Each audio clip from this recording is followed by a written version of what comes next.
Proyecciones Podcast con Jorge Rousseler.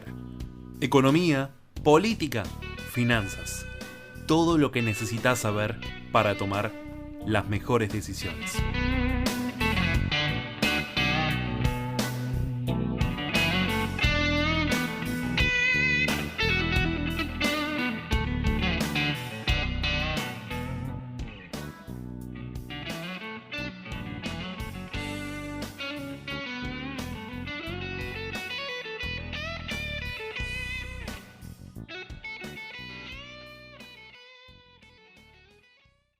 Bienvenidos a este nuevo capítulo de Proyecciones 2021 de hoy lunes 17 de mayo del 2021.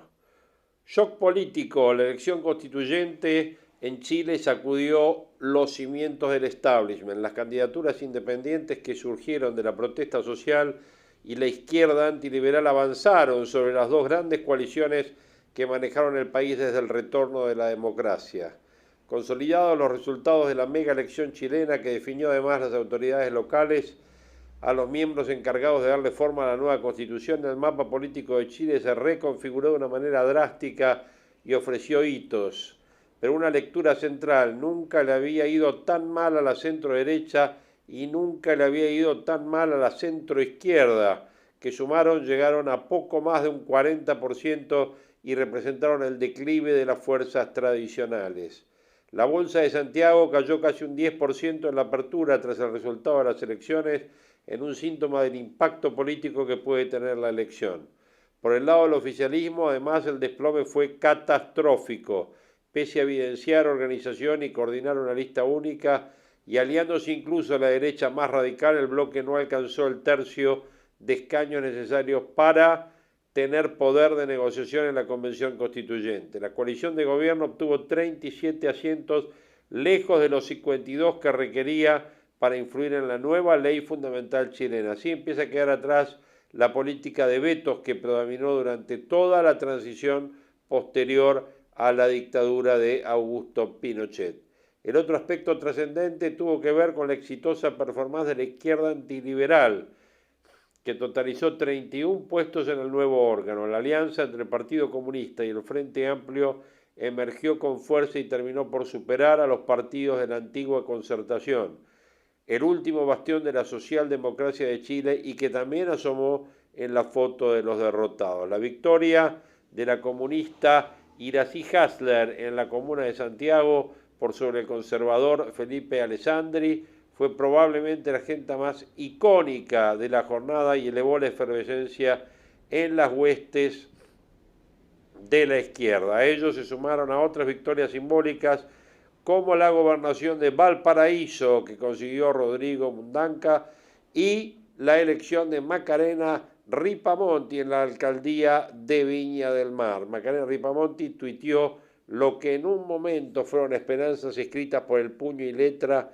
de personas viñamarinas, hoy se vuelve una realidad concreta. Un equipo ganamos y en equipo vamos a gobernar Viña del Mar. En Recoleta, en tanto, el presidenciable comunista Daniel Jadue aseguró su reelección con una votación importante y también se perfila como el representante de la oposición mejor aspectado para los comicios de noviembre de este año. Sin embargo, y como elemento más destacado, la incursión de los independientes en los comicios fue la gran sorpresa del fin de semana, con un marcado origen en los movimientos sociales que surgieron tras la revuelta de octubre del 2019. Con 45 escaños, este grupo se transformó en el bloque con mayor representación de constituyentes y reflejó la distancia entre los electores y el centro político.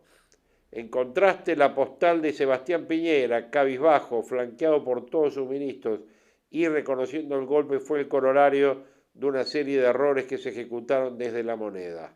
No estamos sintonizando adecuadamente con las demandas y anhelos de la ciudadanía, dijo Piñera, en una declaración que sonó extemporánea y que incluso puede poner a prueba la fuerza de lealtad de los partidos de gobierno antes que deba entregar el poder en marzo del año próximo.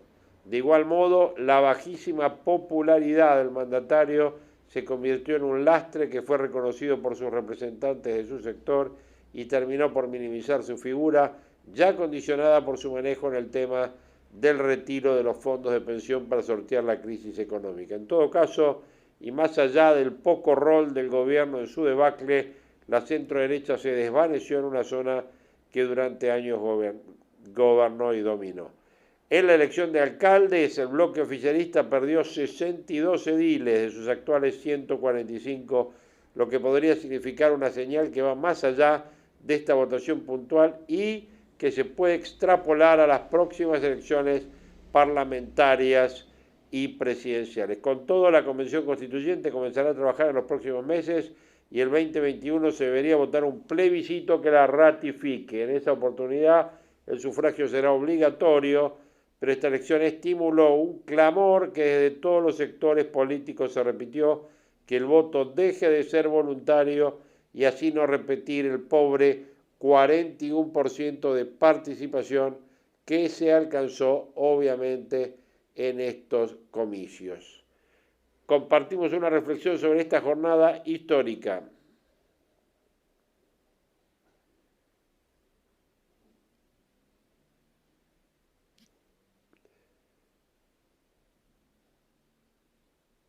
Como estamos viendo, bueno, ustedes no lo pueden aprovechar, no lo pueden apreciar, la situación política en Chile es realmente preocupante y esto obviamente también es preocupante y tiene una cuestión de geopolítica para el continente, pensando que podemos tener también la vuelta de Lula en Brasil, pensando que estamos teniendo cambios que la pandemia produce en todo el mundo. Bueno, este shock político, esta elección constituyente sacudió sin duda los cimientos del establishment en Chile, que sin duda fue un golpe grande. Otro golpe grande tiene que ver con que murió Héctor Pochola Silva, el prócer de los Tilos y de los Pumas, un pedazo grande de la historia del rugby argentino. Se trató de uno de los más grandes capitanes de la historia del seleccionado nacional. Estaba internado por COVID hace 2 semanas.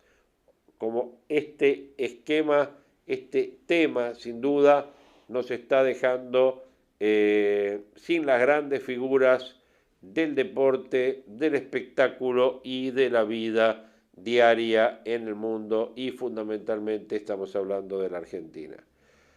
Las claves de la reforma que puso en alerta a la oposición: procuración. El oficialismo apuesta a aprobar una nueva ley que cambia la forma de elegir y remover al procurador y flexibiliza la mayoría para suspender los fiscales. Es uno de los grandes temas que vamos a estar tratando en esta edición de Proyecciones.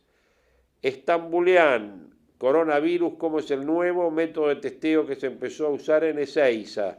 En Ezeiza ya está el centro de Estambulian. En Aeroparque sigue el sistema de lab descubierto y denunciado por aquel artículo de Diego Cabot. Ya son 5 detenidos, las 3.500 vacas robadas, fue arrestado otro empresario. En materia de actualidad, el gobierno arriesga la economía para ir a una victoria electoral. Tensión en la bonaerense por policías fallecidos por COVID en los últimos días. Después, obviamente, repercusiones desde el River Boca de ayer. Falleció en Misiones el intendente de Wanda, Felipe Yelén, también por cuestiones de coronavirus. Fuerte crítica de José Luis Esper y respuesta de Axel Kicillof. El ex candidato presidencial calificó de bolchevique al gobernador de la provincia de Buenos Aires y a través de Twitter el mandatario dijo que no deja de sorprenderme el nivel de precariedad y violencia absolutamente descontrolado que tiene José Luis Esper. Bueno, otro tema: Bianco habló de la vacuna Sputnik y dijo que probablemente en junio se va a empezar a producir acá. El barrio mixto de Tel Aviv, que se transformó en un campo de batalla, el barrio de Jaffa. Anuncio contra Netflix y Disney, nace un nuevo gigante del entretenimiento y se juntan para hacer una nueva plataforma de streaming. AT&T recibirá 43 mil millones de dólares en efectivo, títulos de deuda y la retención de Warner Media de cierta deuda, y sus accionistas pasarán a tener el 71% de la nueva compañía, mientras que los accionistas de Discovery tendrán el 29%. Mientras se enfrentan la competencia de los servicios de video por Internet, importantes canales de televisión buscan fortalecerse a través de las fusiones, y en ese sentido AT&T anunció la fusión de su filial Warner Media, propietaria de CNN y HBO, con el grupo Discovery, que en la Argentina es conocido por los canales Discovery Kids y Discovery Channel. De esta forma quedan un gigante que podrá competir con las plataformas de Netflix, de Disney, de Amazon Prime Video, Facebook, TikTok y YouTube. El mercado, como ven, se va reconfigurando. Salta murió en un hotel de alojamiento, estaba con una mujer que dijo ser su hija. La mujer quedó demorada, autoridades intentan establecer si hay un parentesco entre las dos personas. Un hombre murió en un hotel alojamiento en Salta, titula La Nación, entre los temas del día. El tema de máxima atención es por qué es tan trascendente la reforma de la procuración, donde el oficialismo apuesta a aprobar una nueva ley que cambia la forma de elegir y remover el procurador y flexibiliza las mayorías para suspender fiscales. Para Juntos por el Cambio, el tema es inconstitucional. El proyecto que impulsa el gobierno le facilitaría al kirchnerismo el reemplazo del procurador interino Eduardo Casal. ¿Qué vamos a estar teniendo en esta edición de Proyecciones en materia de audios? Bueno, un primer análisis sobre todas las noticias actualizadas respecto de la situación del coronavirus y respecto a lo que puede estar pasando esta semana, que es la semana en la cual se ve si va a haber cambios o no en si va a haber cambios en el DNU que está venciendo el próximo viernes 21. ¿Qué va a pasar con la ley pandemia? ¿Qué va a pasar con la ley de la procuración? Bueno, análisis justamente de expertos en política, análisis de expertos en lo que tiene que ver con el tema del Parlamento. Después vamos a tener el resumen financiero del programa Cada Mañana con Willy Cohen. Vamos a tener el comentario de Marcelo Longobardi, también de Cada Mañana, de Radio Mitre de esta mañana.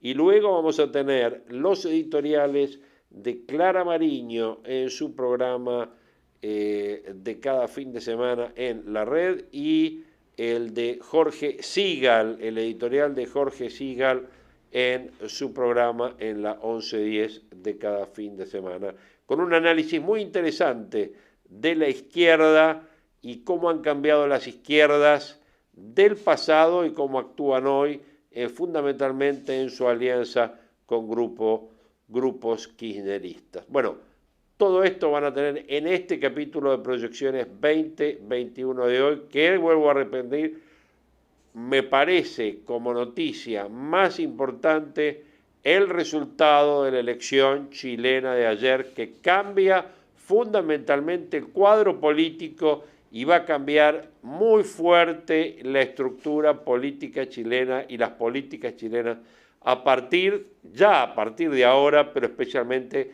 a partir de marzo del año que viene, porque ya se va a estar discutiendo la nueva Constitución, y a partir de allí, bueno, habrá que ver cómo la centro-derecha como la centro-izquierda enfrentan a los nuevos grupos políticos que surgen de este movimiento independentista, yo diría por ahora organizándose anárquico. Es bastante parecido esto a lo que pasó en España. Hace años, ¿se acuerdan cuando los grupos, surge el grupo de Podemos y surge el grupo de Cataluña, que enfrentan a los partidos clásicos, al Partido Popular y al PSOE. Bueno, de eso que surgió una serie de derrames políticos que todavía no se han completado. Bueno, lo mismo está pasando en Chile después de tantos años de preponderancia, tanto de los grupos de centro izquierda como de centro derecha, de las dos coaliciones oficiales. Todo esto en este 17 de mayo aquí en Proyecciones 2021. Advirtió que si la ley de emergencia COVID no está aprobada antes del viernes, el presidente deberá dictar otro DNU.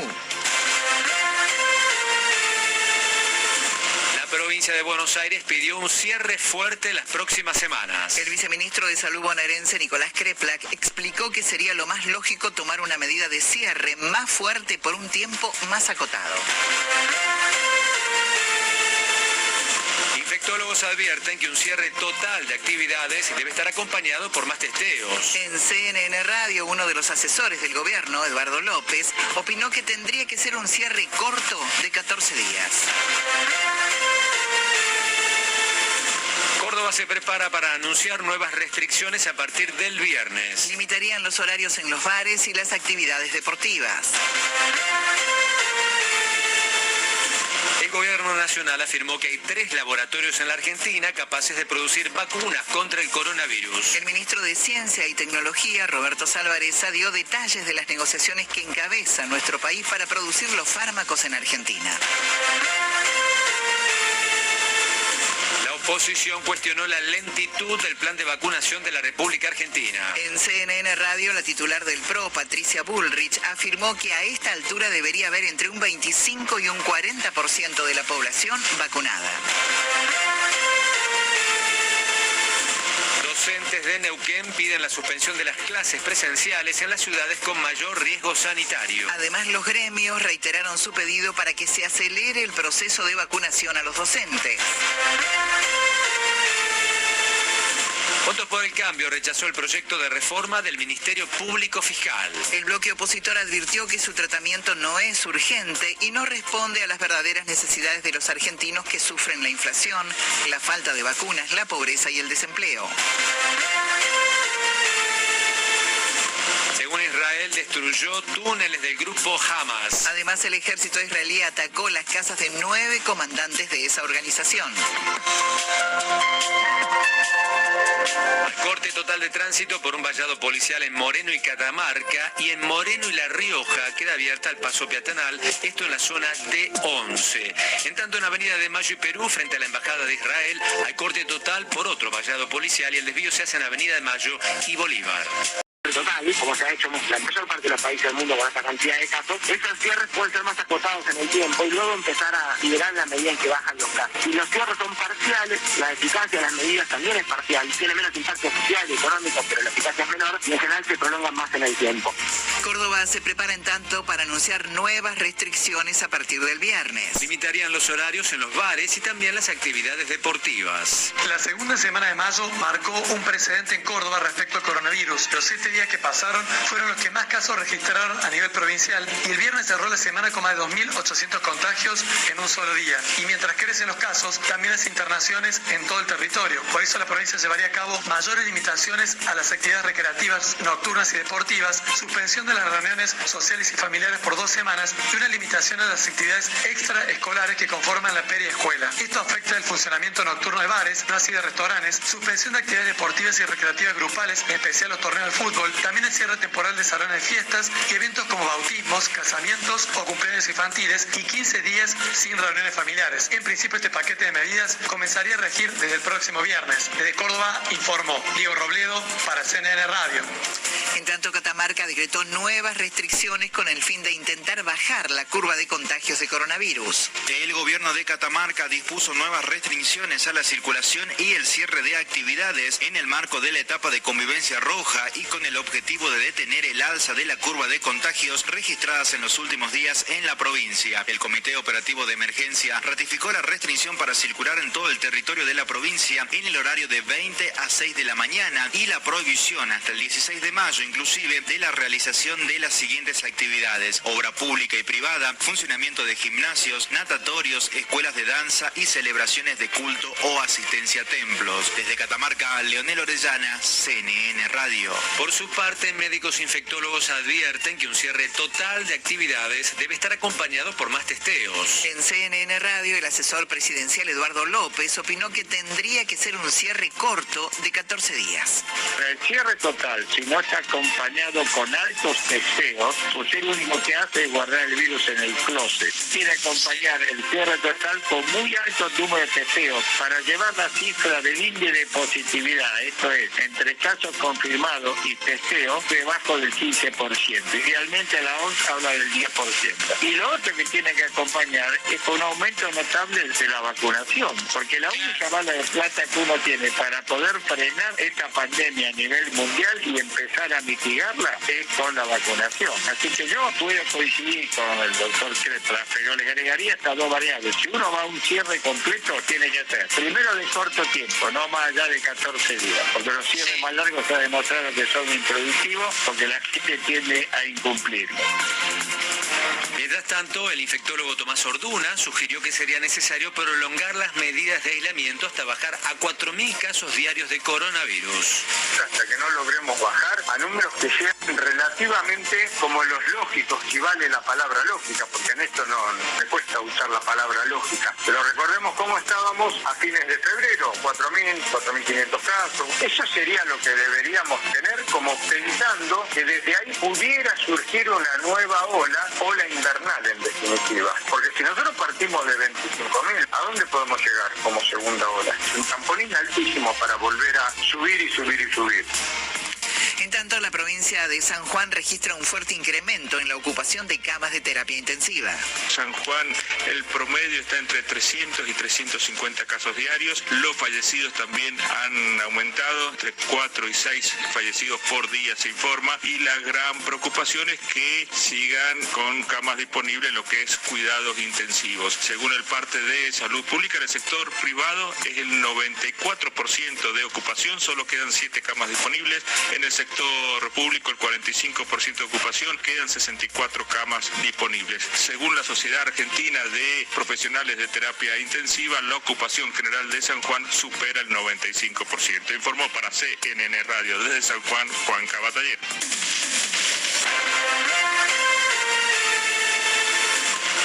El gobierno nacional afirmó que hay 3 laboratorios en la Argentina capaces de producir vacunas contra el coronavirus. Lo planteó el ministro de Ciencia y Tecnología, Roberto Salvarezza. El funcionario dio detalles de las negociaciones que encabeza nuestro país para producir los fármacos en la Argentina. Esta producción que nos estaba llegando empieza a venir y son 22 millones de dosis comprometidas. También está el laboratorio Richmond, que si todo marcha bien con la calidad que tiene que certificar el Instituto Gamaleya, estaríamos en condiciones de producir aproximadamente al menos 1 millón de dosis por mes en la planta de Richmond. Aquí lo que se hace es el envasado y la terminación del principio activo que va a producir el Instituto Gamaleya. Al contrario de Mapscience, ¿no?, que lo que produce es el principio activo. Y finalmente está también la negociación que se está haciendo entre Sinopharm con Synergium, con lo cual tenemos 3 capaces de producir vacunas, 3 laboratorios, más todo lo que está llegando del exterior. Por su parte, Juntos por el Cambio cuestionó la lentitud del plan de vacunación de la Argentina. En CNN Radio, la titular del PRO, Patricia Bullrich, afirmó que a esta altura debería haber entre un 25 y un 40% de la población vacunada. A esta altura tendríamos que haber tenido aproximadamente entre un 25 y un 40% de la población vacunada. Y con 2 dosis no estamos llegando al 3%. Lo que está claro es que hoy ya hay una forma de paliar o de morigerar el coronavirus, que es la vacuna. No es lo mismo que el año pasado, que no existía, que estábamos en una situación de no saber cómo seguía el futuro. Entonces yo creo que la lentitud de la vacunación en la Argentina hace que sigamos arrastrando problemas enormes en todo lo que es el resto de las actividades de nuestra sociedad.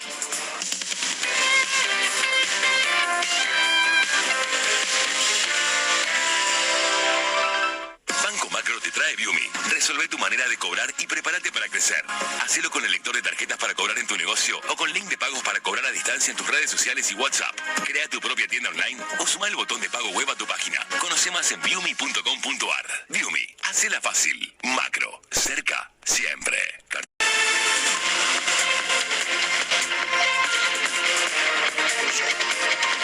A los 17 minutos que han pasado desde la 1 de la tarde vamos a actualizar los datos del tiempo en la ciudad de Buenos Aires. 16 grados 5 décimas, la humedad 65%.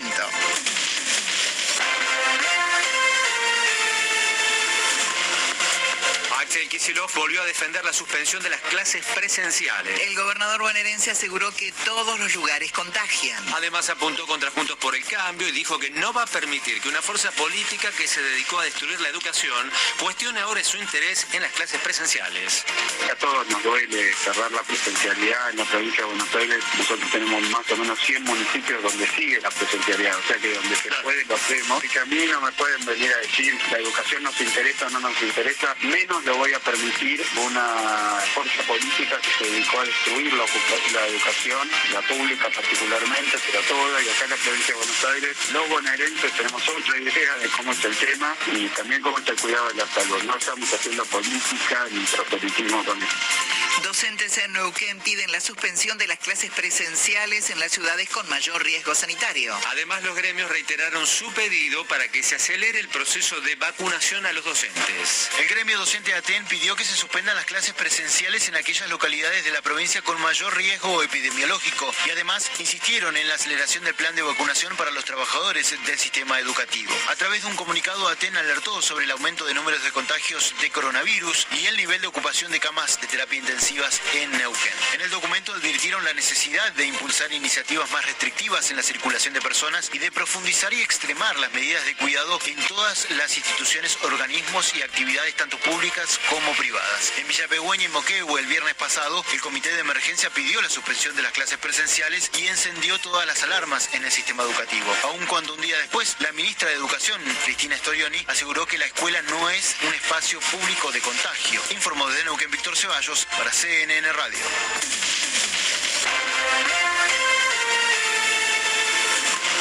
Juntos por el Cambio rechazó el proyecto de reforma del Ministerio Público Fiscal. El bloque opositor advirtió que su tratamiento no es urgente y no responde a las verdaderas necesidades de los argentinos. En un comunicado conjunto manifestaron su total rechazo a la iniciativa del Poder Ejecutivo que se discute actualmente en el Congreso. En CNN Radio, el diputado de ese espacio, Juan Manuel López, lo explicó de la siguiente manera. Juntos por el Cambio no se va a prestar, bajo ningún punto de vista, a ningún tipo de reforma a la ley de Ministerio Público. El Ministerio Público es el órgano independiente, como dice la Constitución, así tiene que ser, que regula la función de los fiscales. Los fiscales son quienes pueden acusar a cualquier ciudadano que cometa delitos. Acusar o no acusar. Por eso, Cristina Kirchner, desde fines del año pasado, impulsa esta modificación de esta ley para someter a ese Ministerio Público y así a todos los fiscales a sus órdenes. No le alcanza con que el presidente haya propuesto un procurador al que no mueve su trámite, nunca en el Senado se tramitó el pliego de Rafecas y quiere un procurador débil que esté sujeto a su voluntad política.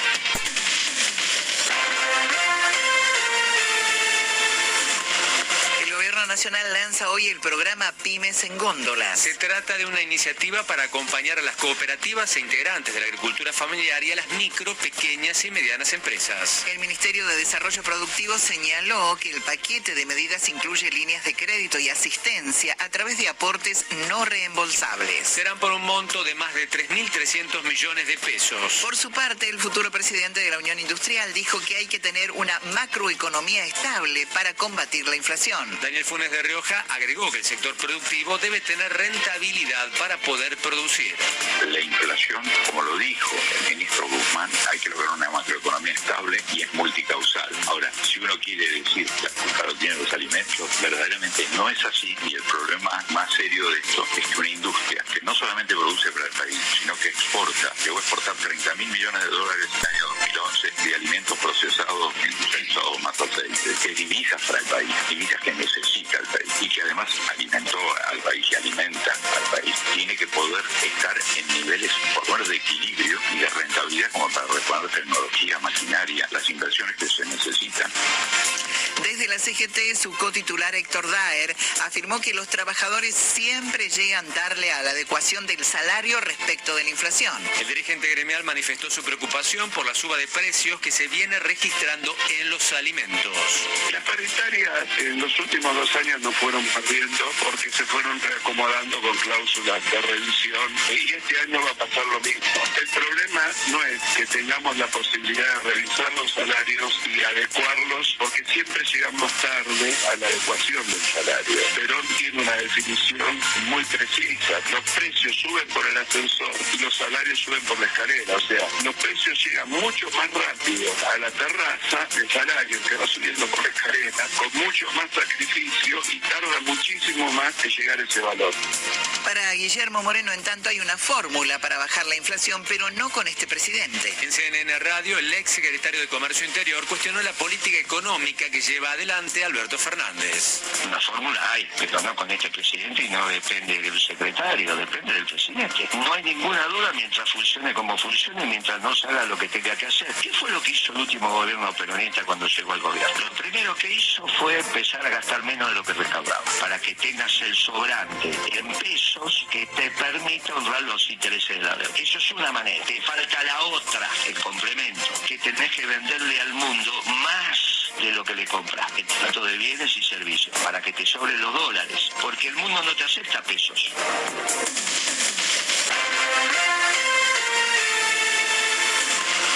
Abrimos ahora el capítulo internacional. El gobierno de Israel confirmó que destruyó túneles del grupo Hamas. Además, el ejército israelí atacó las casas de 9 comandantes de esa organización. Desde la central de noticias de CNN nos informa Leticia Guevara.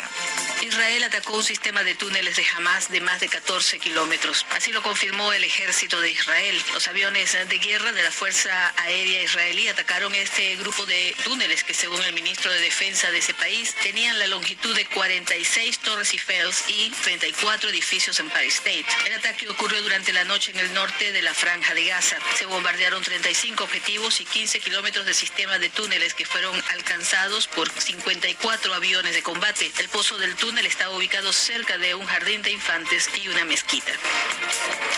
Mientras tanto, el número de muertos por el conflicto en la Franja de Gaza aumentó a 200. Desde la central de noticias de CNN nos informa Carlos Mauricio Pérez.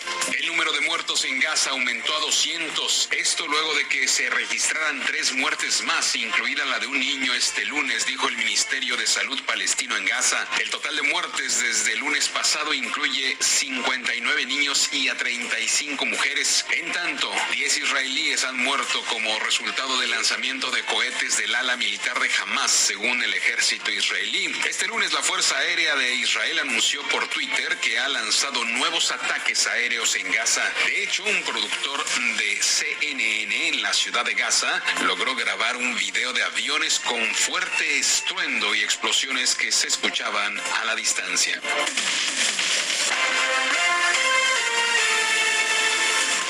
Estados Unidos recomendaron que los alumnos en los colegios sigan usando barbijos. La sugerencia fue hecha por los Centros para el Control y la Prevención de Enfermedades de ese país. Desde la central de noticias de CNN nos informa Edel González. El personal y los alumnos de las escuelas de Estados Unidos deberán llevar mascarillas durante el resto del año escolar, dicen los CDC. Las medidas actuales en centros educativos se extenderán durante el resto del curso porque los estudiantes a priori no estarán completamente vacunados vacunados antes de que finalice el año académico. Los niños menores de 12 años todavía no pueden recibir la vacuna contra el COVID-19. Hasta el momento, la edad mínima para recibirla en Estados Unidos es 12 años o más, después de que la FDA aprobase la inyección de Pfizer y BioNTech para este sector de la población.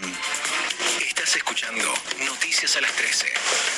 Con la conducción de Viviana Aye y Mariano Grande.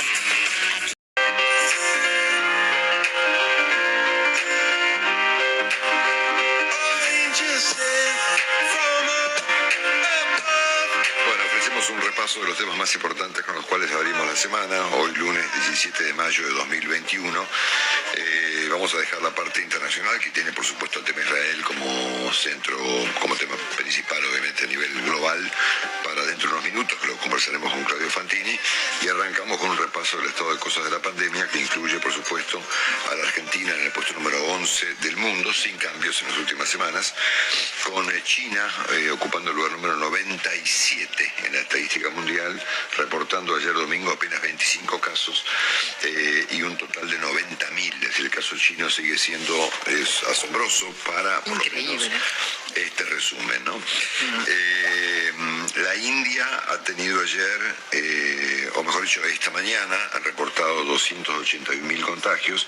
Si la cifra más baja es enorme, pero la más baja de las últimas semanas en el país más afectado del mundo, que era la India, por supuesto, ¿no? Los 10 países con promedio de casos más altos en la última semana es India, Brasil, Estados Unidos, Argentina en cuarto lugar, Colombia, Irán, Francia, Turquía, Alemania y Nepal, ¿no? Fíjense ustedes que Estados Unidos está con 33.000 casos promedio diario, que es muy bajo para un país tan grande como Estados Unidos. Brasil con 62.000, pero la India con 341.000 casos semanales promedio por día. Argentina con 22.000. Nos sigue Colombia, repito, Irán después, Francia, Turquía, Alemania y Nepal. Estamos con más del doble nosotros de los casos, por ejemplo, que se registran diariamente en Alemania. Y en la agencia Bloomberg, Marcelo, la agencia Bloomberg está informando que se está complicando esta mañana la situación en Taiwán y en Singapur. Sí, en Asia se está complicando, exactamente. Y en Japón también, atención, que tiene niveles de vacunación muy bajos. Bueno, en los 6 de los 10 países con mayor tasa de mortalidad, estamos entre los 10 de mayor tasa de contagio y entre los 10 en mayor tasa de mortalidad, siendo que entre esos 10 hay 6 latinoamericanos. Está Uruguay, Argentina en segundo lugar, Paraguay en segundo lugar, Argentina tercero, Colombia cuarto, Brasil quinto y Perú sexto.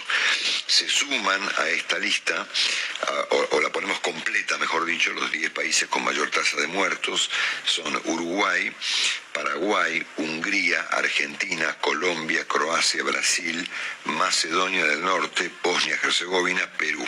Son los 10 países más complicados a nivel de muertos y estamos cuartos, repito, en países más complicados a nivel de cantidad de casos. Bueno, después tenemos el fin de semana, que ha tenido 27.000 casos el viernes, 21.000 casos el sábado y 16.000 casos ayer, y hemos sumado 600 muertos el viernes, 400 el sábado y 270 ayer, así que hemos perdido entre el viernes y ayer domingo a 1.300 argentinos prácticamente, ¿no?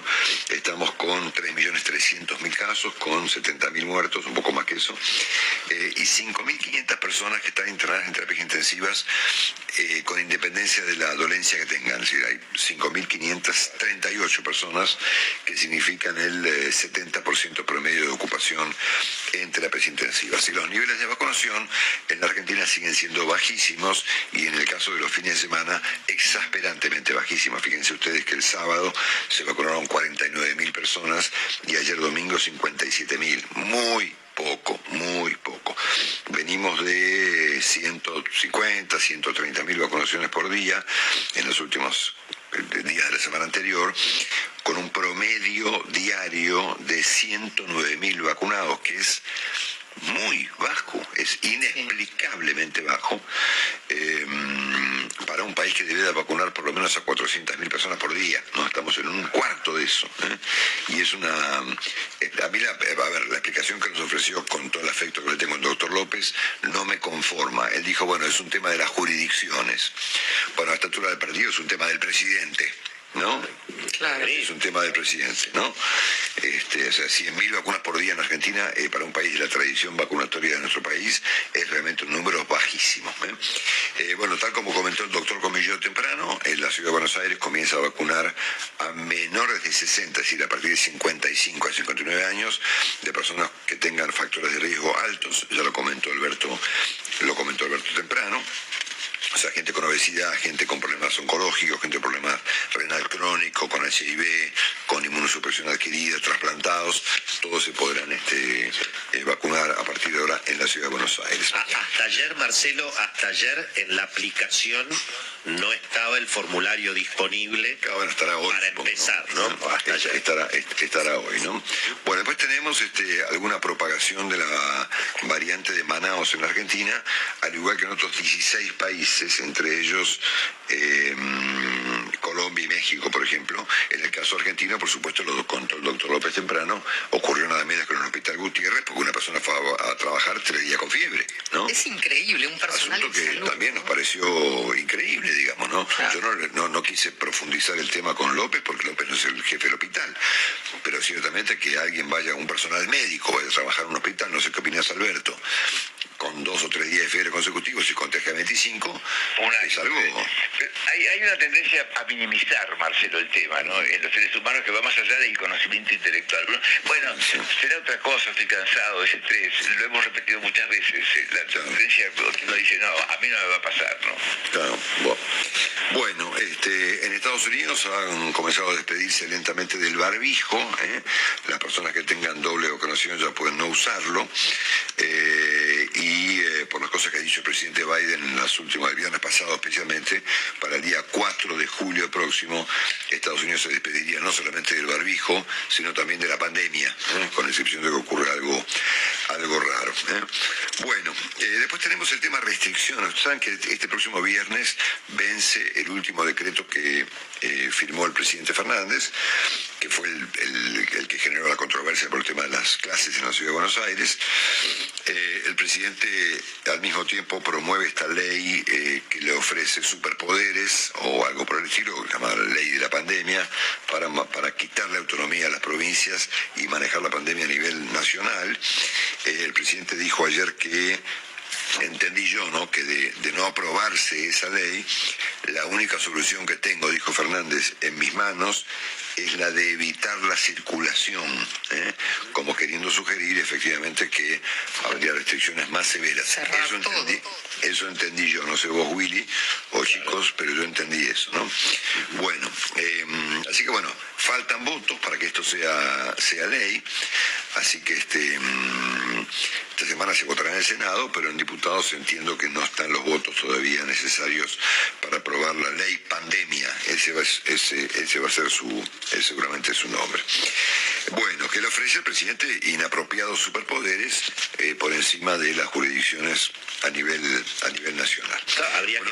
Habría que volver a un cierre total, digamos, un decreto, a la cuarentena extrema, donde nadie puede salir a ninguna hora.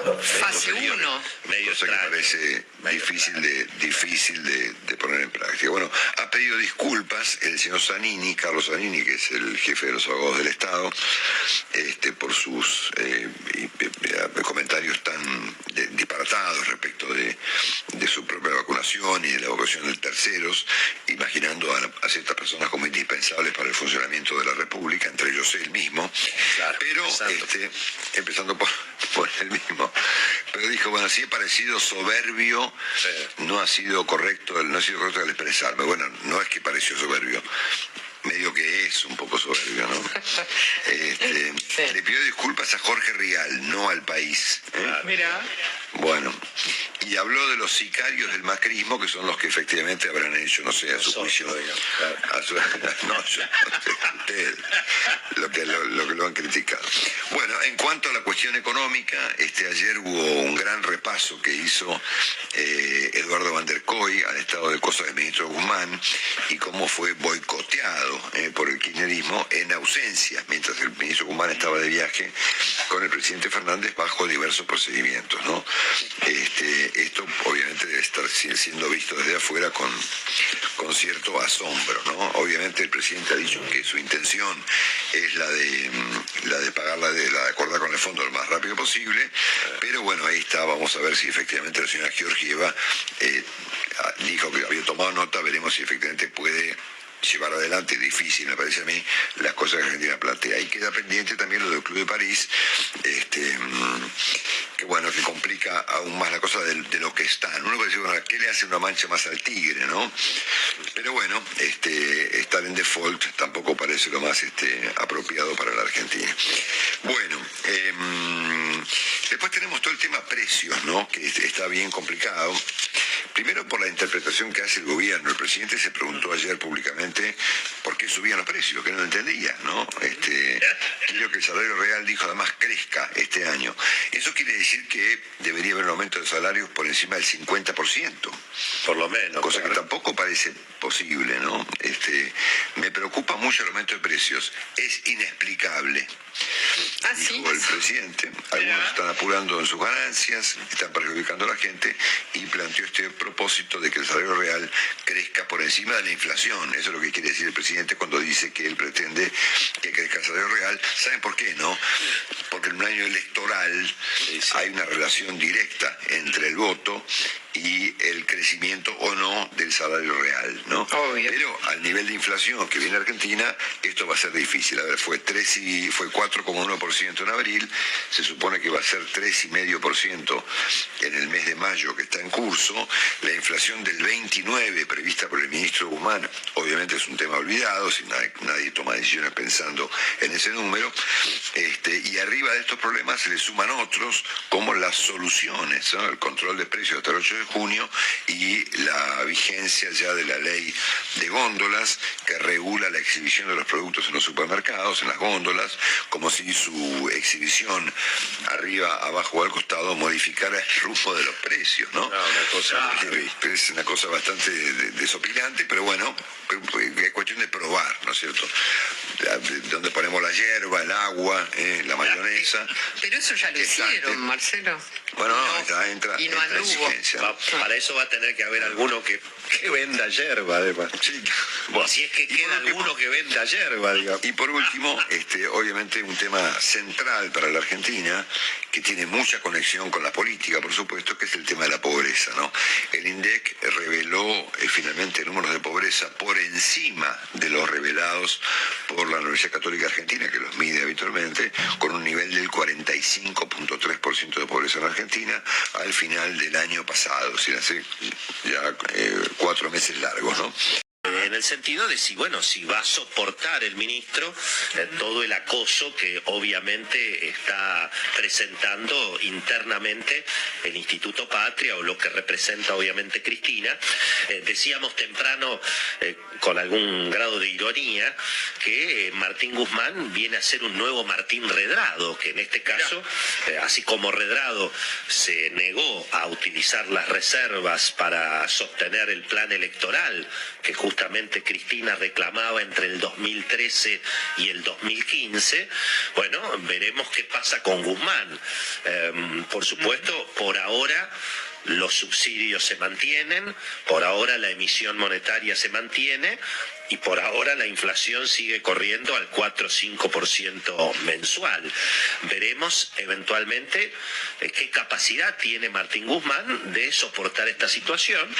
Durante el fin de semana, bueno, unos cuantos periodistas de las secciones políticas de los diarios argumentaban que parecería que Guzmán por ahora se la banca, ha tenido un respaldo obviamente muy importante durante la gira del presidente en Europa, en principio, porque bueno, Guzmán hoy finalmente prácticamente es el único contacto que desde el punto de vista personal Argentina tiene con el mundo civilizado. La Cancillería, ya hemos visto, digamos, está más cerca de otros sectores a nivel global, y al mismo tiempo Guzmán ha recibido claramente claramente la bendición del Vaticano para seguir negociando con el Fondo Monetario. Ahora el presidente Alberto Fernández dice que está buscando un acuerdo rápido con el fondo, cuando recordemos que hubo idas y vueltas en ese sentido.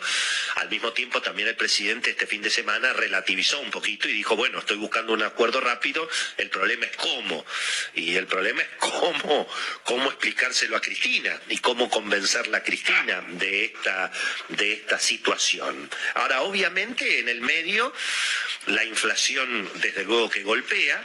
Claro, Redrado en su momento le trató de explicar a Cristina que si finalmente se rifaban las reservas del Banco Central, bueno, eso iba a generar naturalmente una mayor incertidumbre, se iba a paralizar la economía e iba a empezar a subir la brecha cambiaria, y eso iba a conspirar incluso contra las necesidades electorales de Cristina. Cristina insistió, llegó Axel Kicillof, lo fletaron a Redrado, y Cristina terminó perdiendo las elecciones. Eso es lo que más llama la atención, ¿no? En este caso, que lo van a volver a fletar, como lo fletaron a Redrado, lo van a fletar a Martín Guzmán en este momento, cuando todavía no está acordada la situación con el fondo, y cuando, bueno, de hecho el riesgo país de Argentina está en 1.600 puntos. Todo eso es lo que se pregunta, Marcelo, en estas horas el mercado. Y por supuesto el mundo económico, muy calladito el presidente del Banco Central, ¿no? Le mandamos un gran abrazo a Miguel Pese, pero me parece que hay que presentar un habeas corpus, porque pensamos, Marcelo, que la inflación en la Argentina está totalmente descontrolada, y lo decía muy bien la semana pasada Martín Tetaz, lo escuché como siempre en el programa de Jorge Lanata, y la verdad que el presidente del Banco Central, que es el responsable claramente de la inflación, porque es el responsable de la emisión monetaria, por lo menos legalmente, todos sabemos que por supuesto el hombre finalmente recibe indicaciones, pero realmente llama un poco la atención. Esta mañana, Marcelo, muchas novedades en el impresionante mercado de las criptomonedas, que recordemos, el Bitcoin ha caído 20% en los últimos 7 días. Atención, sobre todo a la gente joven que anda dando vueltas por las criptomonedas. A esta hora se está recuperando un poquito el Bitcoin, vale $45.600, llegó a caer hasta $42.000 esta madrugada. Hace un mes valía $64.000. ¿Qué es lo que pasó? Bueno, habló el famoso Elon Musk, que yo habitualmente le llamo Elon Musk, y está mal, es Elon Musk, que aclaró esta mañana que no va a salir a vender todas las cuasimonedas, perdón, las criptomonedas, porque había dicho justamente la semana pasada que consumían mucha electricidad, y bueno, el hombre parece que se está divirtiendo. A esta hora está cayendo 7% de todas maneras el Bitcoin, en un escenario internacional, Marcelo, bueno, por supuesto con la preocupación sobre la inflación en Estados Unidos. Gran nota de Ricardo Arriazu ayer en el suplemento económico de Clarín, la recomiendo muchísimo.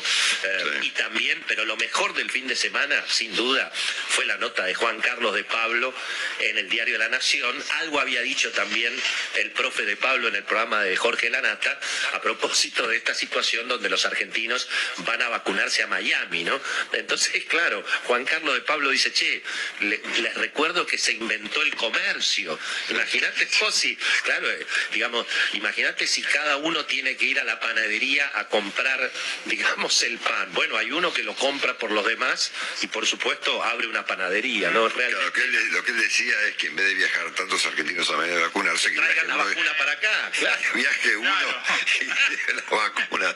No, claro. En un solo viaje, ¿no? Obviamente, ¿no? Por eso es genial, obviamente. Le hace en esos reportajes que hace Juan Carlos de Pablo, imaginarios, obviamente, a los grandes hombres de la economía y de la filosofía, Juan Carlos de Pablo le hace un reportaje a Antonio Genovesi, que es un sacerdote que vivió justamente en Venecia entre 1712 y 1769, ¿no?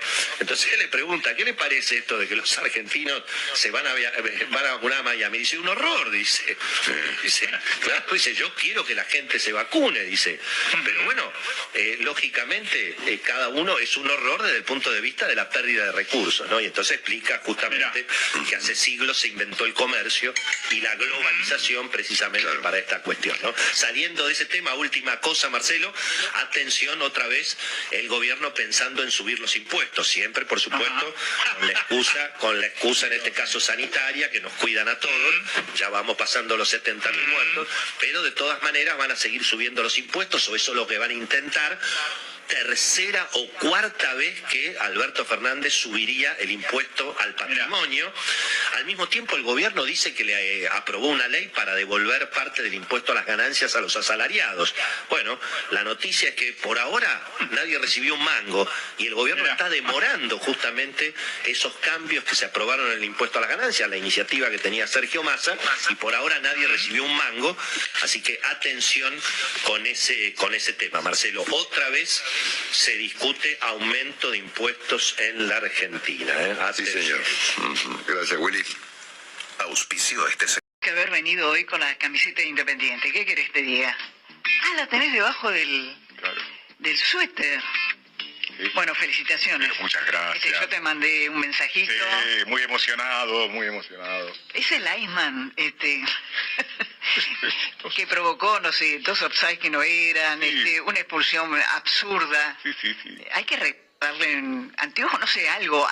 Claro, irá a su casa, hará autocrítica, este buen hombre, se dará cuenta que se equivocó. Bueno, el caso es que le puso un ingrediente extra al partido. Claro, porque como ganó Independiente, eso pasa más disimulado. Sí. Pero realmente esa expulsión y esos 2 posibles offside que no eran en el primer tiempo, condicionaban definitivamente un partido. Claro, lo que es llamativo es que alguien se equivoque siempre de un mismo lado. Vos decís, bueno, mira, por ahí era offside y dijo que no, pero no, viste, vos decís 3 equivocaciones y las 3 para el mismo lado. La relación de Moyano con la AFA no es buena, entonces. No, yo digo, viste que los moyanos se llevan al mundo por delante en algunas cosas. Walmart.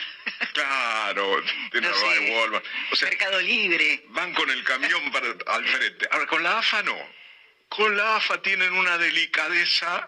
¿Le podrían hacer un piquete con los camiones? Ahí está. A Tapia, ustedes. Y no van a poder salir de Viamonte.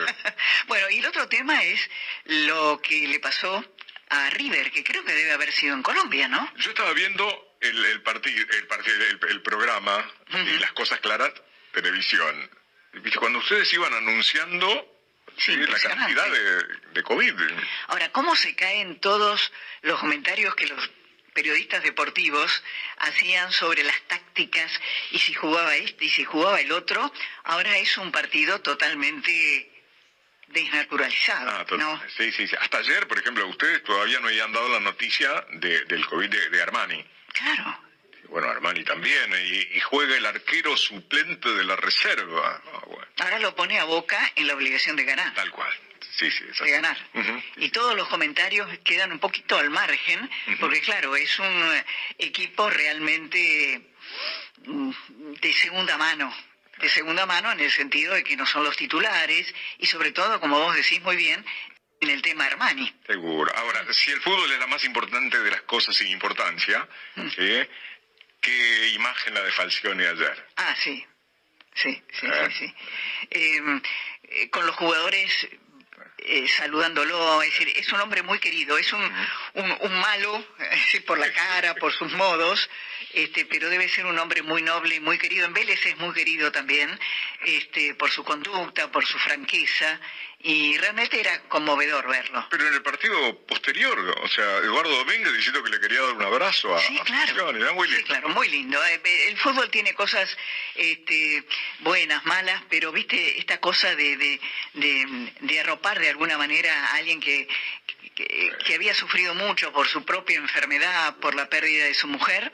Bueno, te dice, bueno, no todo está perdido. Ahí está. Temperatura, Roberto. 9.1 la temperatura y 22 la máxima prevista para hoy. Está muy fresco ahora, pero una temperatura agradable. Ayer fue un día muy lindo. Sí. Un día muy lindo y además formas de comunicación para nuestros oyentes. El teléfono 11 23 24 22 22, 11 23 24 22 22 y estamos en todas las redes como @radio. Cuando venía para acá, digo, ¿cómo empezamos el programa? Porque tengo 4, 5, 6 temas como para empezar y que sean centrales en un comentario. Y yo creo que la Argentina es casi, para utilizar una metáfora de la Biblia, viste que la historia de la Torre de Babel, que Dios castiga a todos los que vivían en ese momento, haciéndolos hablar idiomas distintos, lenguajes distintos, para que nadie se entendiera. Y esta me parece que es una imagen de la Argentina. Si vos tomás las tapas de los diarios de hoy, por ejemplo, incluso Elisa Carrió le manda un mensaje a Mauricio Macri y le dice, si querés ser líder, no te podés vacunar en Miami. Yo no sé, Carrió tendrá, no sé, la libertad de decir, pero yo digo, en este momento, con 70.000 muertos, 70.000 muertos en la Argentina, y mucha angustia, es decir, la dirigencia política no debería transitar otro tipo de relaciones, de lenguaje. No da la sensación que no hay empatía con nada. Sí. Y sobre todo uno dice, bueno, por ahí Carrió no consiguió el teléfono de Macri, pero también se lo puede decir por teléfono. Yo creo que Macri se equivocó, no por vacunarse en Miami, porque si está en Miami y se vacuna en Miami, bueno, libera una vacuna para la Argentina, a una Argentina que le faltan vacunas. Lo mismo que el que se va a Miami porque tiene plata, porque está ahí, porque está trabajando, o por lo que quiera, y se vacuna ahí, no me parece mal, porque libera, insisto, vacunas para los que estamos en la Argentina. Ahora, quizás el error de Macri fue haber dicho en un reportaje que él no se iba a vacunar hasta que se vacunara el último argentino. Ahí fue una frase como la de la pobreza cero, inútil, pero tampoco es lo peor que le pasa a la Argentina. Lo peor que le pasa a la Argentina es un discurso político bastante mediocre, bastante atravesado por las internas, dentro de las dos coaliciones, de las mezquindades, de discutir cosas menores. Mira, yo el viernes estaba en casa. ¿Sabes qué es lo que me causó una gran angustia? Ver la gente que quería volver a sus casas después de trabajar y estaba hacinada en los trenes. Yo digo, ¿ahí cuánta gente se debe haber contagiado?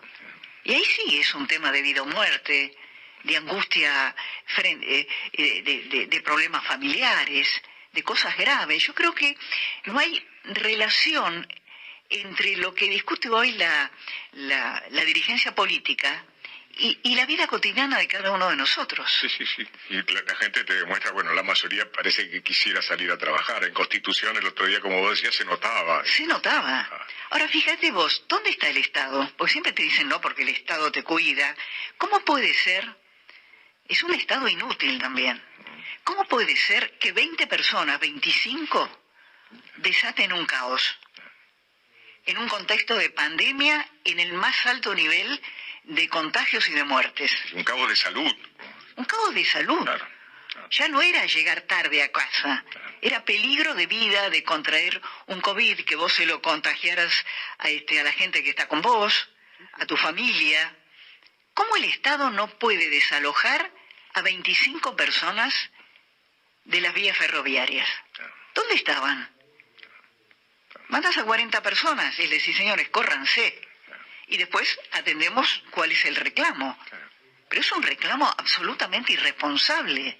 ¿Cuál era el bien mayor en este caso? Porque tenés como rehén a miles de personas que el viernes habían salido desesperadamente a trabajar. ¿Sabes qué me produjo, viendo esas imágenes, una profunda tristeza? Yo digo, bueno, la Argentina así no funciona, no puede ser. El Estado no está donde debe estar. El Estado parece que está nada más que para aumentarte los impuestos. Sí, pero el tema de la eficiencia no parece ser un gran tema en el Estado. Ese es uno de los grandes debates que tiene que dar la dirigencia política argentina. Sí. Para algunos oyentes, digamos, se lo dijimos a Caballo en su momento esto, ¿no? No es que lo estamos diciendo ahora. Pero sí, porque esto compromete a todos.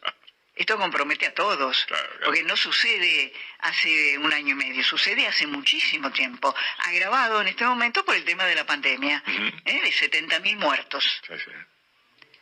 Bueno, sobre este tema tenemos una grabación que yo la ponemos, acá Federico me la cortó y me parece muy bien, porque está vinculado a esto que hablábamos. Fíjate lo que decía Zanini. ¿Te arrepentís de haberte vacunado? No, porque yo sabía que estaba en las condiciones legales de poder vacunarme. Se podía hacer, fui y lo hice. Me arrepiento de no haber sacado la foto en el momento en que nos hemos sacado fotos con lo que estaba. No recuerdo si estaba también en la lista. Pero también. ¿De eso sí te arrepentís? No, porque no hemos cometido ninguna violación de normas. Bueno, y después siguió el reportaje y le preguntaron sobre Horacio Berbisky. Horacio Berbisky, que con su confesión provocó la caída de un ministro del gobierno del cual forma parte Zanini. Es más, a Horacio Berbisky le dije, estás equivocado, no tenés que actuar con culpa en el tema porque vos tenés derecho a eso, porque es una personalidad que necesita ser protegida por la sociedad. Bueno, yo casi enmudecí cuando lo escuché. Primero, él dice que no es legal, que no violó ninguna norma. Entonces, ¿por qué se anotó él y su mujer como personal de salud si no son personal de salud? Ahí ya estás violando una norma, estás mintiendo. Estás mintiendo. Y además la jactancia, es decir, me arrepiento de no haberme sacado una foto, dice. Y después cuando habla de Horacio Berbisky, Horacio pidió disculpas, me acuerdo, por el tema de la vacunación. ¿Qué es esto de las personalidades especiales? Yo y él tienen que estar protegidos por la sociedad. Sí, mi mamá no. O sea, Zanini sí. O sea, a mí me recuerda la soberbia que en los 70 era armada, ¿viste? Con respecto a quién tenía que vivir y quién no. Claro. Una cosa espantosa. No, es insólito. Ahora llegaron las disculpas, pero ¿qué disculpas? Dice, los que me critican, los periodistas, que me critican son sicarios del macrismo. Mira qué palabra violenta. Sí. Y dice que lo que no estaba establecido era el orden estricto, porque depende, bueno, no sé, cualquier cosa dijo, y le pide perdón a Rial. Yo no sé por qué hay que pedirle perdón a Rial. Rial tomó la decisión de irse a vacunar afuera y tiene, con su plata, tiene todo el derecho. ¿Por qué pedirle perdón a Rial? A Rial y a todo el mundo, después dijo. Pero en el fondo la vacuna estuvo bien. Es un disparate todo lo que dijo. Ahora, no es un joven, no es Purita, ¿cómo eres la chica? Purita que se vacunó, que decía que estudiaba en Harvard. Una mentira total. Bueno, que es una chica de, no sé, de 20, 22 años, no sé, la disculpa o no por la juventud. Él es el procurador del Tesoro. Es uno de los cargos más importantes dentro de la estructura del Estado. Sí, y también por su edad. Sí, es alguien que alguna vez debe haber soñado con alguna épica. Claro. Y la épica no es salir corriendo cuando vacunan porque tengo miedo de morirme. Claro. Y además justificarlo. Yo te digo, Horacio Berbisky dijo, bueno, la verdad que no me di cuenta, qué sé yo, bueno, cualquier... Pero se disculpó. Él dijo, lamento no haberme sacado una foto. Claro. Dijo, es legal, y se anotó como personal de salud. Es como si yo me voy a vacunar y me anoto como enfermera. Y yo no soy enfermera, soy periodista. Claro. Sí. Cuando mucha gente de su gobierno no se vacunó. Claro. Hay gente que no se vacunó. Claro. ¿Por qué sí él? Pero esto te habla de la soberbia, ¿no? Sí. La soberbia y creer que hay una oligarquía política, una casta política. Vacuna, como dijo alguien en este caso. Que tiene derecho por encima de los ciudadanos y ciudadanas mortales que habitan esta querida Argentina. Clausurada, tabicada, porque siento que son estos episodios, un tanto grotescos, los que deberían ayudarnos a ver, a entender los riesgos a los que estamos sometidos si abandonamos nuestra sensibilidad ciudadana. Me detuve en esa postal del viernes porque me impactó que un episodio supuestamente menor desnudara de manera tan alarmante la fragilidad a la que estamos sometidos. Me detuve también en esa postal porque siento que siempre sucede lo mismo y siempre pagan los mismos. El poder suele perderse estos detalles. Trata de eludir los conflictos que no controla. Especula con pagar el menor costo posible. Si nadie lo exige, borra las imágenes, las tapa. Cree que no dejan marcas. O si no lo cree, actúa como si lo creyera. Pero son esos eventos los que muestran la pobreza del discurso al que estamos sometidos diariamente. Son estos hechos los que desvanecen la retórica hueca del poder. En cada uno de estos pequeños percances se representa la precariedad de nuestro sistema de valores. Se licúa la credibilidad, el bien más preciado que debe cultivar la política. Llevamos semanas debatiendo si las escuelas son focos de contagio. El poder político, sobre todo en la provincia de Buenos Aires, acompañado por una extraña militancia que martilla en el vacío, sin el rigor de los datos, no se entretiene con supuestas épicas pro vida. Y todo, absolutamente todo, se desmorona cuando irrumpen hechos como la usurpación de las vías de ese conducto imprescindible para 250.000 de personas atrapadas por la arbitraria decisión de apenas 25 que, para ser escuchadas, con o sin razón, insisto, deciden imponer su propia ley. Me he detenido en un episodio, si se quiere menor, comparado con nuestra pobreza cotidiana, con los chicos humildes que deambulan por las calles sin protección alguna, con el crecimiento del delito y la inseguridad, con la saturación hospitalaria, con la inflación que nos carcome los bolsillos. Simplemente me detuve ahí porque, al ser un hecho extraordinario, tenemos la oportunidad de verlo. Nuestros sentidos todavía no lo han naturalizado y podría funcionar como una luz de alerta. Recomiendo mirar la foto de Constitución. No es más impresionante, por supuesto, que la que vemos a diario de personas buscando algo rescatable en los contenedores de basura. Tampoco que las de esas multitudes intentando canjear herramientas por comida en una feria del conurbano. Ni la de los chicos inhalando Paco en una villa alejada de la civilización. Por supuesto que no. Pero esta imagen, la de Constitución, llegó a la tapa de los diarios. Está ahí, para que no nos olvidemos.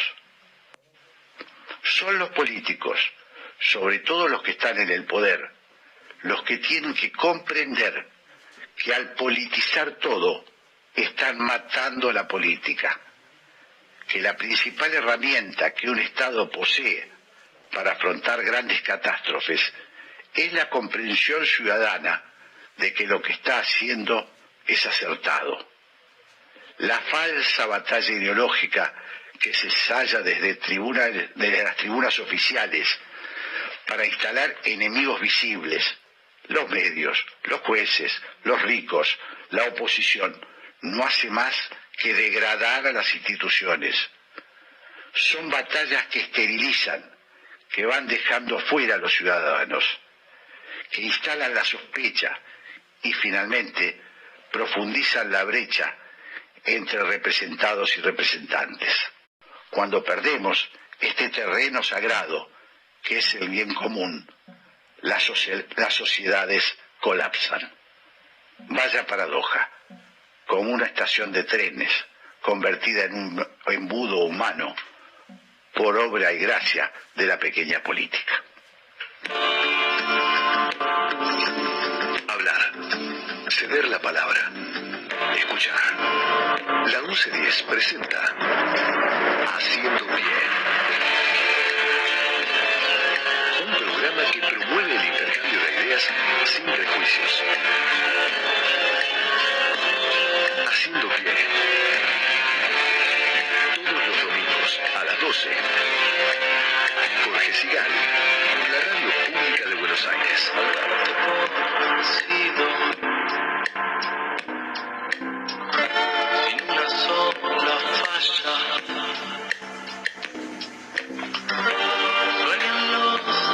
Presentamos entonces a nuestro equipo de hoy. Le damos la bienvenida a nuestro operador Tomás Jureza, locutora Patricia Lamperti, coordinación de aire Andrés Terrible, producción Gabriela Matera, producción general nuestra protectora Mechi Laguna, coordinación artística la españolísima Raquel Aparicio. Y ahora recibo, como todos los domingos, a nuestra locutora Patricia Lamperti. Hola Patricia, ¿cómo estás? ¿Qué tal? Buenos días, Jorge. Muy bien, por suerte.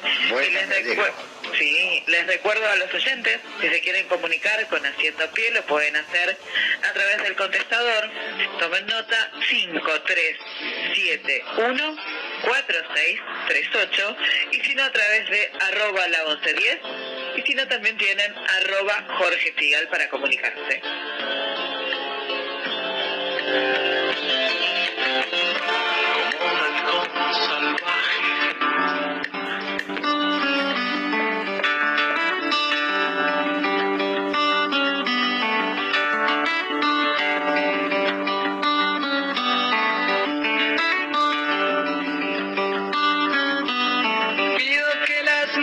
No se quiebren en tu luz, y que las ventanas sean grandes para el sol. Cuando los almendros no se pasen de estación, buscaré más flores para darte mi canción de amor.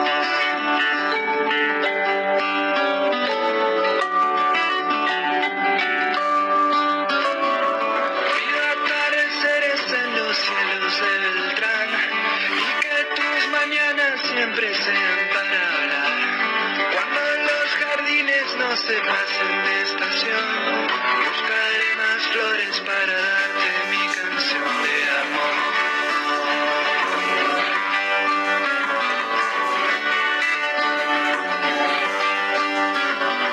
Y si vos querés, te voy a buscar para que los días no se vayan sin pensar.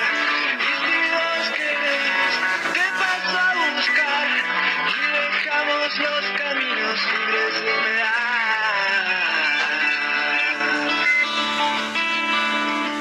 Pido tu mirada más alegre para mí, y que toda el alma se disuelva en el amor. Cuando los almendros no se pasen de estación, buscaré más flores para darte mi canción de amor.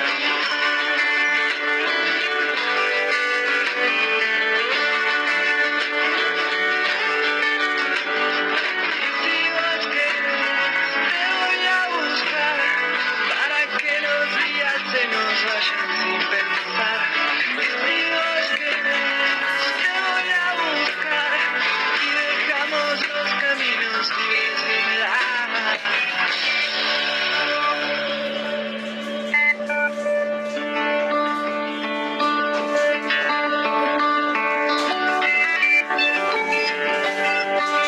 En Haciendo Pie escuchábamos a Lisandra Aristimuño haciendo Canción de Amor.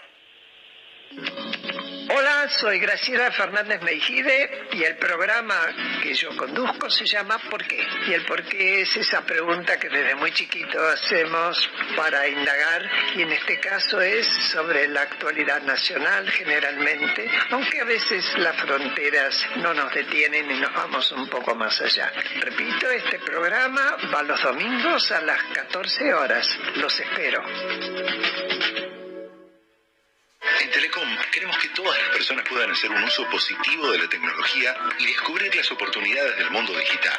Conoce más sobre nuestros cursos y talleres gratuitos en digitalers.com.ar. Telecom, nos unen las ganas de avanzar. Conectate con la ciencia jugando y aprendiendo en familia. El Planetario tiene propuestas para todas las edades, que van desde actividades para armar y colorear hasta podcast de entrevistas y curiosidades astronómicas. Ingresá a las redes del Planetario en Instagram, Facebook, Twitter y Spotify o a www.planetario.buenosaires.gov.ar y descubrí el universo desde casa. Dialogar, debatir, reflexionar, aceptar, conceder, convivir. Haciendo pie, buscando sentido a las palabras. Con Jorge Sigal.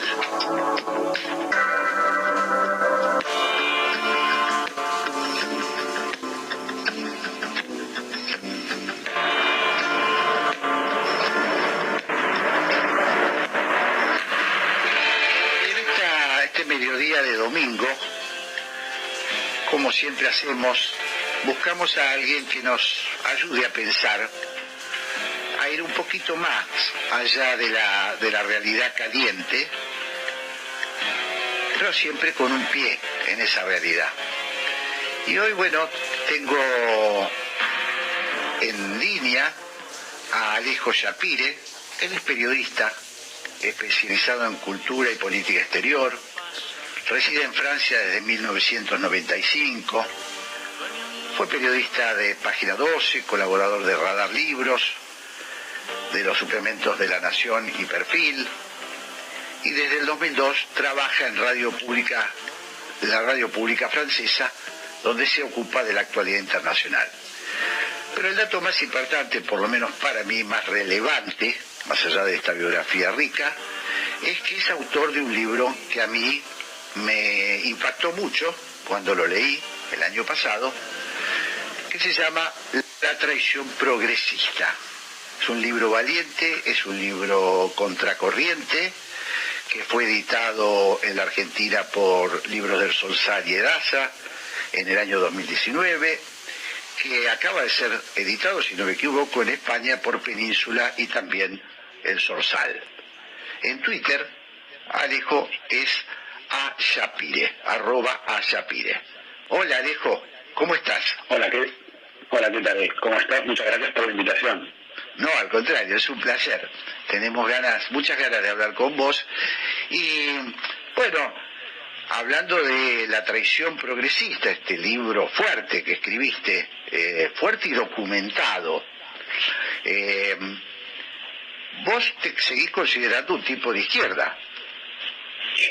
Digamos que todas esas razones que me llevaron a la izquierda, es decir, por un lado, estar dentro de una familia intelectual de autores y al mismo tiempo de reconocerme en luchas de emancipación histórica, de igualdad, de mejorar las condiciones laborales y todo eso, evidentemente sigo pensando que son conquistas extremadamente valiosas y que la búsqueda de la justicia y de la igualdad, siempre y cuando sigan siendo los valores de la izquierda, son los míos. Lo que existe un movimiento, un giro de esa izquierda que ha dejado de preocuparse por esas temáticas para concentrarse en otras que entran fundamentalmente en contradicción con esos valores tradicionales de emancipación que varias personas y yo consideramos que han variado con el tiempo y bueno, la idea del libro es preguntarse acerca de qué hay detrás de ese cambio y cuáles son las razones que obedecen a él. Claro. Ahora, vos usás un término fuerte, ¿no? Decís, vos de alguna manera, y supongo que lo haces, lo sentís así personalmente, te sentís traicionado por esa izquierda. ¿Cómo lo explicarías esto? A ver, las convicciones políticas no son simplemente el resultado de un cálculo frío de cuáles son los argumentos más válidos y que es a prueba de los hechos, ¿verdad? Es también el involucrarse sentimentalmente con temas que afectan la vida cotidiana de muchísima gente, por no decir la humanidad. Entonces es difícil despegarse de la parte sentimental.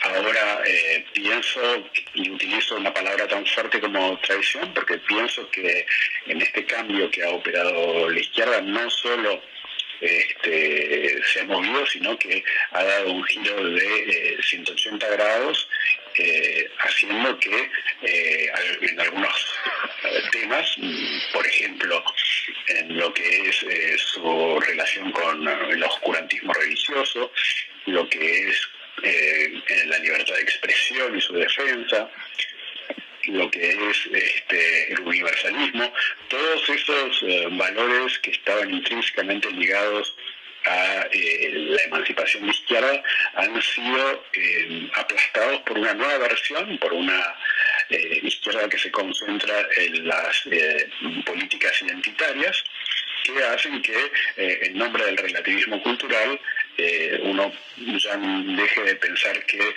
lo que es bueno para la mujer occidental también lo sea para la mujer en Oriente Medio o en Asia, que la democracia es un valor de los privilegiados blancos y los demás, todos los que aspiran a la democracia simplemente están tratando de alinearse con valores eurocentristas. En fin, es toda una movida de esta izquierda que aplasta a la tradicional, que hace que sea muy difícil reconocerla. Estoy hablando con Alejo Yapire, él es periodista, escribió un libro muy polémico, muy interesante, que es La traición progresista, y ahora nos está explicando algo que yo entiendo, o en todo caso, que complementa una idea que me surgió cuando vi el libro, que es, Alejo invierte la carga de la prueba. Normalmente, una persona que abandona la izquierda tiene que explicar permanentemente por qué dejó el rebaño. Tiene que estar permanentemente reafirmando que no se hizo fascista, que el cambio de ideas es una cosa normal, que puede pasar. Alejo dice, los que me traicionaron fueron ustedes. ¿Es así, Alejo? ¿Entiendo bien? Sí, totalmente. Yo mismo me planteé si no estaba atravesando el típico itinerario del que creía en la revolución a los 20 necesitaba para poder ser conservador a los 40, ¿verdad? Y me di cuenta de que no. Simplemente me di cuenta de que si yo defendía la libertad de expresión a los 20, no voy a defender hoy la censura o la cultura de la cancelación a los 40. Me di cuenta de que si para mí me parecían mal las dictaduras a los 20, me siguen pareciendo mal a los 40, aunque estas dictaduras se hagan llamar antiimperialistas, y me di cuenta de que si el racismo estaba mal en los 20, hoy un racismo que se ampara en el antirracismo no se había convertido en algo bueno. Es decir, yo me he dado cuenta de que mucha gente lo ha sentido del mismo modo, lo que explica que el libro haya tenido una aceptación tan importante es que en realidad es una batalla entre dos izquierdas, la universalista y la identitaria, y la identitaria, que es la que está ganando, se ha comido a la vieja izquierda, que también tenía sus problemas, claro está, ¿no?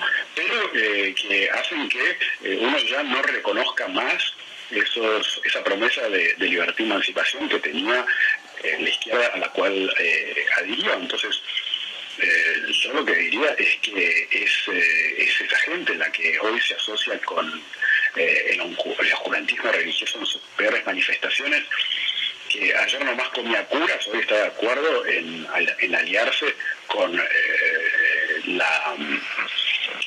con el heteropatriarcado y con el fascismo y con lo peor de la intolerancia hacia las minorías étnico-sexuales, simplemente porque se dicen antiimperialistas. Yo no creo haber cambiado.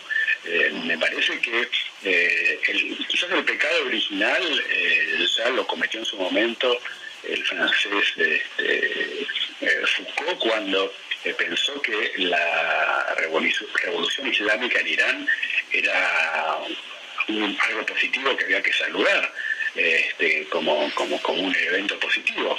Bueno, evidentemente ser homosexual como Foucault en Irán y ser de izquierda no se ha convertido en algo demasiado beneficioso para los que creían en eso. Y me parece que ahí ya se marca un antes y después, que obedece simplemente al hecho de que para la izquierda el derrumbe del bloque soviético necesitó una reformulación que hizo que el trabajador, que era su sujeto histórico, pasó a ser ahora la minoría étnico-sexual, a la que, en nombre de que hay que defender a los oprimidos, le perdona todo, aunque sea vehículo de ideas intolerables. Claro. Estamos hablando con Alejo Yapire, él es periodista, autor de La traición progresista, y claro, estaba pensando que, Alejo, que la izquierda en realidad daría la impresión que se debe una revisión de lo que le sucedió, porque sufrió una derrota histórica gigantesca. Aún aquellos que se oponían al bloque soviético, digamos al bloque hegemónico en la izquierda, fueron arrastrados por esa derrota. El sistema que se propuso, el sistema que iba a ser, digamos, la patria de los obreros, fracasó, se hundió. ¿Es posible que esto nos esté llevando a esta reconfiguración tan extraña de lo que hoy llamamos izquierda? El drama de todo esto es que la socialdemocracia europea, que era la que... Hola. De ese cambio, que se había dado cuenta de que, bueno, a fin de cuentas la democracia liberal y el mercado eran las mejores herramientas en la práctica para aumentar una riqueza y poder repartirla, están en retroceso en toda Europa, y en cambio toda esta izquierda identitaria, que puede ser Podemos en España o la Francia insumisa en Francia, y de algún modo el kirchnerismo en Argentina, no es una izquierda que ha tomado nota de los fracasos de las aventuras comunistas, y sin reivindicarla porque saben que es un cuco que espanta a todo el mundo. En la práctica siguen pensando que el comunismo es mejor que el capitalismo, que es mejor aliarse en nombre del mundo multipolar con gente como Putin o como China o como Irán, que no tienen nada ni de democráticos ni defensores de los derechos humanos y menos de las minorías étnicas, sexuales, todo en nombre del antiimperialismo. Entonces no creo realmente que haya esa reconfiguración. Claro. Simplemente han cambiado de piel, pero están insistiendo en los peores vicios de esa izquierda que se alimenta esencialmente del resentimiento. Sí. Estaba pensando, Alejo, que un tema hoy muy caliente, porque estamos viviendo una situación nuevamente de un ataque a Israel por parte de Hamas brutal, y otra vez la reacción, por ejemplo, del gobierno argentino es condenar a Israel y, mostrar simpatía con lo que supuestamente, lo digo entre comillas, sería el pueblo palestino, las víctimas de esa opresión imperialista, y sé que este es un tema también que vos desarrollás mucho, que vos has pensado mucho, entonces me gustaría un concepto al respecto, ¿no? A ver, bueno, por un lado el peronismo tiene lazos históricos con los movimientos pro-palestinos, ya incluso los montoneros que hacían instrucciones militares con movimientos pro-palestinos en Oriente Medio, eso está más que documentado, reconocido, etcétera. Hay una historia por ese lado. Pero más recientemente yo lo que recalcaría es que las izquierdas identitarias en la que pienso que el kirchnerismo se inscribe, al menos en parte, ven al palestino como ese proletariado de sustitución que le han encontrado al trabajador en el palestino, ¿verdad? Es decir, es alguien que concentra lo que para ellos es todas las taras del oprimido y que funciona como perfectamente en la dialéctica que ellos manejan. Es decir, tiene la religión del oprimido, ven en el israelí el blanco colonizador y bueno, funciona con esa grilla de lectura muy tramposa que no podemos esperar otra cosa. Es cierto que es muy distinto a lo que han hecho gobiernos como el de Alemania y Francia, que saben realmente lo que es lo que fue el nazismo, lo que es el antisemitismo, y si tanto Francia como Alemania han prohibido las manifestaciones pro-palestinas es porque sabían, y efectivamente las hubo, porque al menos en París se hizo igual ayer la manifestación prohibida, manifestaciones claras de antisemitismo. No te estoy hablando de lo que podría ser considerado o argumentado como antisionismo, es decir, estamos hablando de gente con claras consignas antisemitas en las calles. Así que no es nada sorpresivo que el kirchnerismo se inscriba en esta óptica de la izquierda identitaria.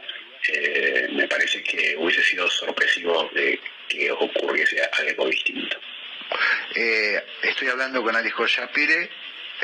Él es periodista, escritor, y bueno, me quedé pensando también, vos has desarrollado mucho con un ejemplo muy claro de este giro o de esta extraña posición que se hace desde la izquierda, por ejemplo en el caso Charlie Hebdo, aquel atentado brutal contra un medio periodístico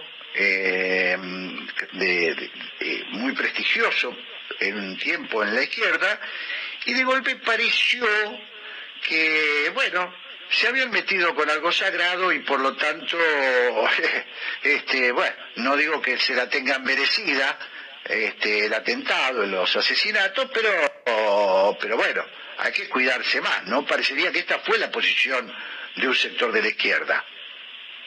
Sí, del mismo modo, como te decía recién, que había habido un quiebre cuando Foucault reconoce en la revolución islámica iraní un movimiento imperialista interesante que apoya y demás.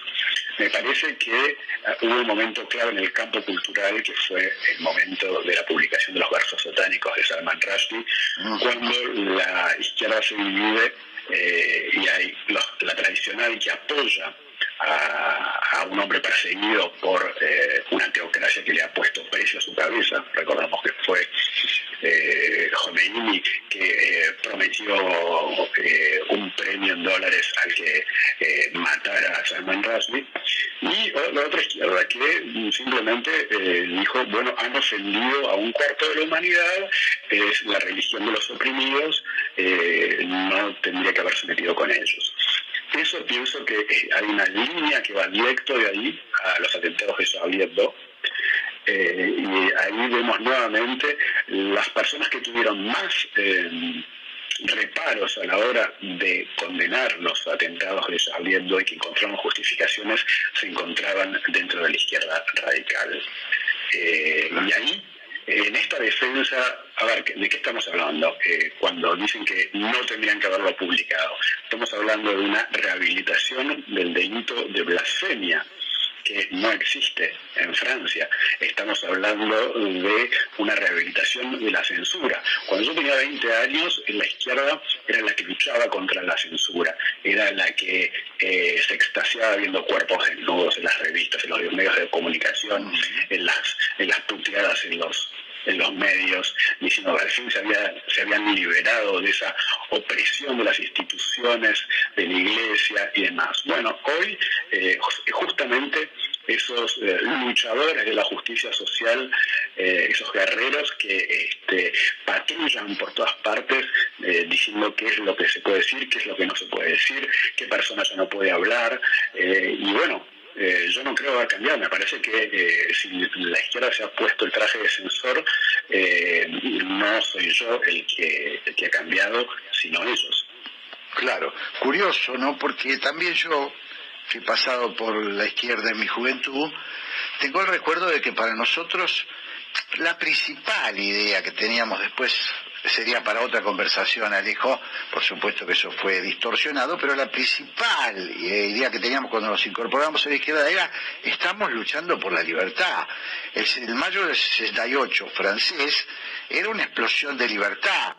Se veía como con gran simpatía el correr los límites, y ahora parecería que al revés, pongan límites, hagan dictaduras, traten de paren esta especie de libertinaje, ¿no? Es curioso, viniendo de lo que yo supone de la izquierda.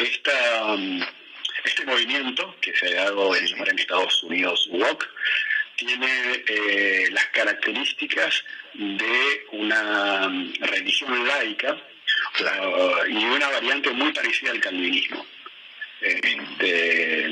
Les recomiendo un libro que acaba de salir de Juan Soto Ibars, que se llama La Casa del Ahorcado. Está muy bien cómo explica este fenómeno de cómo de cómo funciona esta herejía. Es decir, antes el homosexual, el transexual, la minoría étnico-sexual era la perseguida y la que estaba al margen, y eran ellos los herejes que la sociedad normativa trataba de castigar y excluir. Hoy tenemos una inversión donde es el hereje que decía esto. Me parece perfectamente notorio cuando vemos el funcionamiento del INADI, por ejemplo, en Argentina, que establece cuáles son las pautas de lo que puede decirse, lo que no puede decirse, o de la oficina de la Defensoría del Público, de Merian Lewin. Son policías, son patrullas morales que se dedican a detectar herejes y a presentarlos al escarnio público. Y esto es muy significativo porque funcionan exactamente como una secta, una inquisición que busca eliminar los herejes, que llama a destruir obras o que no se publiquen o que dejen de difundirse, todo en nombre del bien, por supuesto, como siempre.